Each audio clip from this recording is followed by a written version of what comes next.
It's time for the Wario World review for the Gamecube.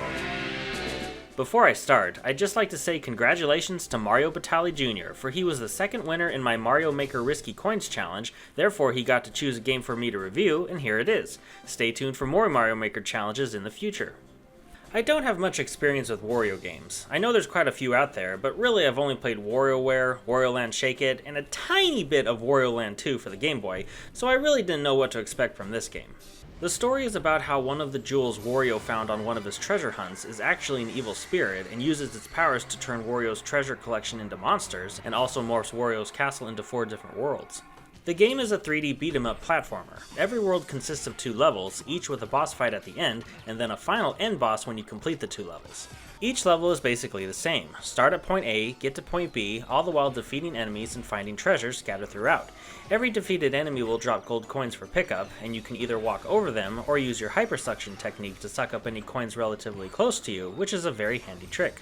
Finding treasures is more difficult than one might think.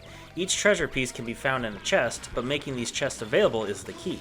As you make your way through, you'll come across different colored buttons, which when activated, will produce a chest for you on a colored corresponding spot, but you'll usually have to search for it further in the level.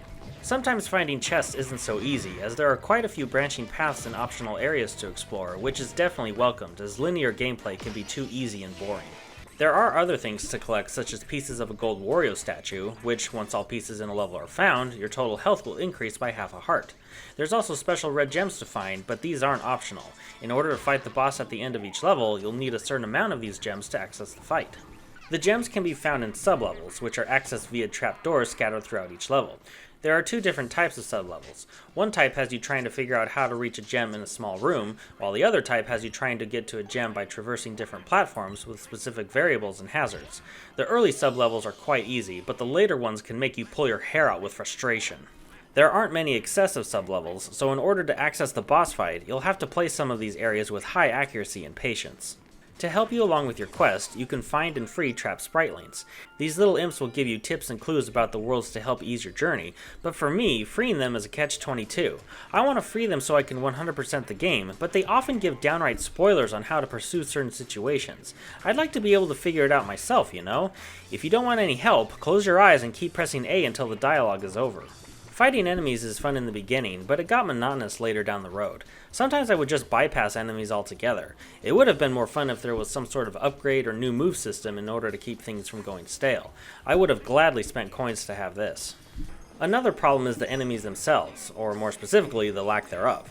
There's quite a handful of different looking enemies, but a different model is the only thing, well, different. Most of the flying enemies are the same, all the tank enemies are the same, all the club wielding enemies are the same.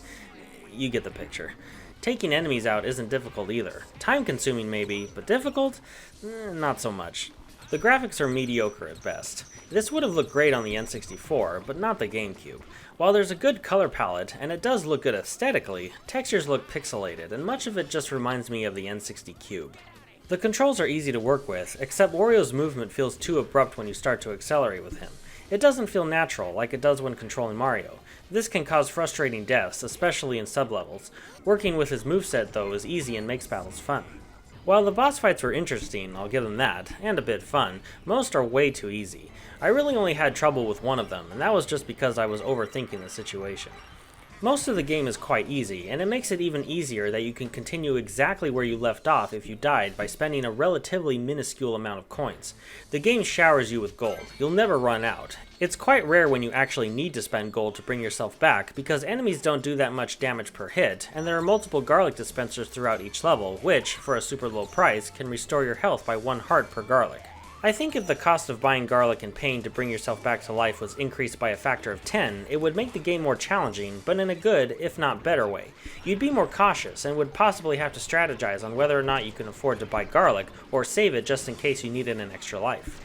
There is another way to lose coins, and that's if you fall down a pit, you'll end up in Unithorn's lair, where touching the water or getting chewed on by a Unithorn will deplete your bank, but it's not difficult to escape this area. Apparently you can connect your Game Boy to download WarioWare microgames, but I'm unable to test this due to lack of hardware. It is cool to have this possibility though. Wario World is an average beat-em-up platformer that offers an afternoon of silly fun. While there's a good amount to find and collect throughout, the game is very short. It took me roughly 7 hours to complete. It could have been so much better with an upgrade system, at least double the amount of levels, and more variety in enemies. Because of the lack of difficulty, for the most part, I think this would be great for younger gamers, but experienced players will probably want more out of it. This game gets a 3 out of 5 with the title of passable.